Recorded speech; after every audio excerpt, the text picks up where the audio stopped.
Hi, this is Physics 2211 Lab 3 by Mateo Jelenkovic.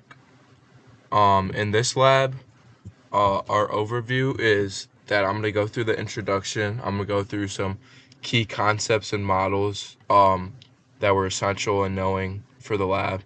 And then I'll go through my part 1 code, which is finding the mass of the black hole, and my part 2, which is orbiting a spaceship a um around an asteroid, which is orbiting around a star, and then we'll discuss it.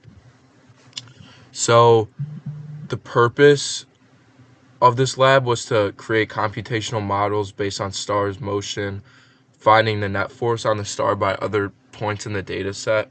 So I calculated the black hole mass as being 1.385 times 10 to the 34, and then initial velocity that I calculated was 2.3572 times 10 to the 4, and then that is the same in the x and y. And then for our system and surroundings, the system was the star and the surroundings was the black hole in space.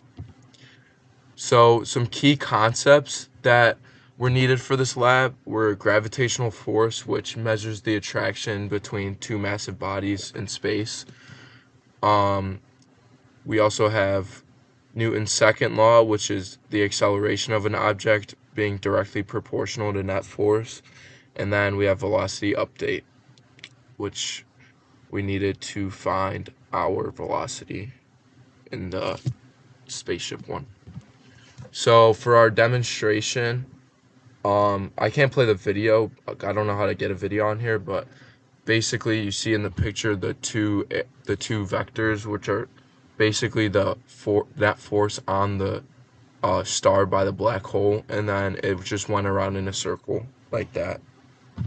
Um, for the code for the simulation around the black hole, uh, we have our gravitational constant. We have the star mass, which was 2.0 times 10 to the 30th, and then we made our delta t uh, a pretty big interval because it takes a while for it to go around. And then we have all our like velocity update and like finding like the net force parallel, net force perpendicular.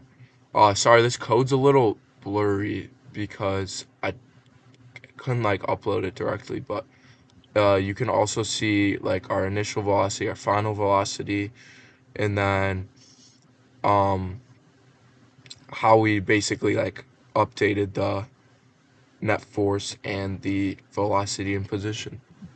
So for our part 2, uh, since I couldn't upload the video, I just showed like the end result picture. So the purple was the spaceship going around, and the teal kind of color was the asteroid that the spaceship was going around, and then in the middle is the star. So um, I calculated the moon's orbital speed as 668.331 meters per second, and then the period as 2,350.33 hours.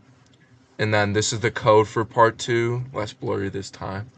Um, and I needed to get like or I didn't change these, but these are the mass and all that. And then the max time, which I made very big so it would be able to simulate. And then basically these equations are just, as it says here, like the force of gravity on each of the components in it. And then we have our Newton's second law. So discussion, how do I predict the motion of the entire system? So you need all the individual forces on each object of the system, and then some interactions might be more dominant than others because of the mass. And the conclusion was that the lab was successful in simulating both scenarios. Um, First in orbiting around one planet, finding the black hole mass, and then orbiting around the star and asteroid, proving lab success. So thank you.